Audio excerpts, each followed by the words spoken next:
Ideas for positive impact. Well, we're going through a revolution with healthcare right now. So if you work in big med, big pharma, big ag, you can see with RFK and the MAHA movement, things are changing radically.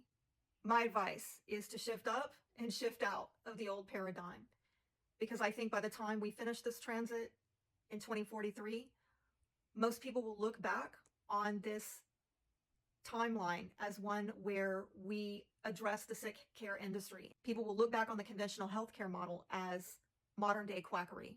Yeah, I said that. This would be a time to reinvent your line of work in healing modalities. And one thing that's going to get reinvented is anti-aging. And I'm not talking about this you know what chrome, okay?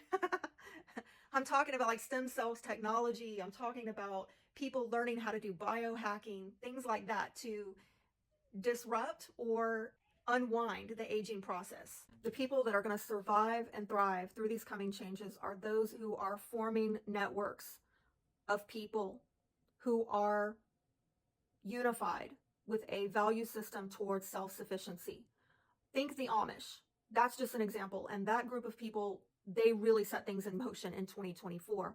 But think about them. They have women who are teaching other women how to can their own food, how to preserve food, how to stockpile pantries. You know, the Mormons do that. And I'm not necessarily saying these are going to be religious communities, but there's a shared belief system. And they're intentional and they're conscious about what they're doing, and even sharing resources towards a value system of self-sufficiency. So you could see community gardens, you could see local food co-ops, things like that, canneries that are helping people to become more sufficient. And as we move towards more conscious consumerism and quality connections, I think you're going to see people becoming more aware of frequency and healing frequencies specifically. You're going to see people becoming more intentional with the clothes they're wearing. For example, moving away from the synthetic fibers and appreciating natural fibers and the frequencies that natural fibers impart. Same with jewelry and accessories, like moving away from, cheap China crap, jewelry, and moving towards wearing metals and stones that impart some kind of healing qualities. A bit of healing advice. I think early on in this transit, we are going to become increasingly aware of depopulation programs. And once you learn to recognize them, you're going to see them everywhere.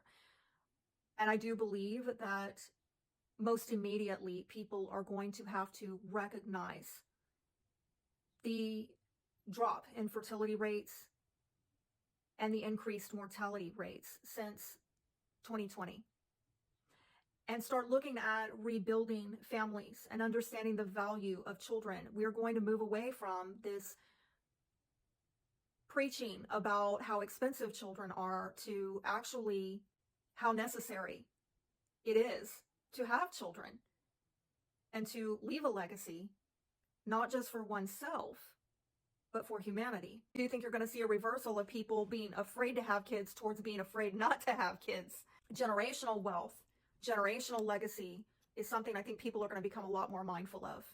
And we are probably going to start by doing this through addressing toxins in people's blood, cleaning up the DNA, cleaning up damage done by artificial, synthetic things injected into people's bodies that were never intended to be there. This is also a time when people are going to be forced to kind of face their mental health issues, specifically depression, bipolar, social anxiety disorders, things like that. It's also going to be a time, I think, that will popularize more doing shadow work, even using astrology to do that. Astrology is probably going to become a lot more popular over the next 20 years, a lot more mainstream, less woo-woo, and people are going to start understanding that astrology is not just about predicting when you're going to hit the lottery or when Don Juan's going to come riding in on a white horse, but more about doing shadow work, becoming more self-aware, practicing more self-mastery and self-healing. And by the way, if you want to know how to do that, make sure that you reach out to me. I am going to be running a sale, a Black Friday sale, very soon on my entire Etsy shop. So if you want to get a private reading to work on anything, those will be deeply discounted for a limited time. And those of you who are on a budget, you can even access some of my do-it-yourself guides. It's over on my Etsy shop. Thanks for watching. Be blessed.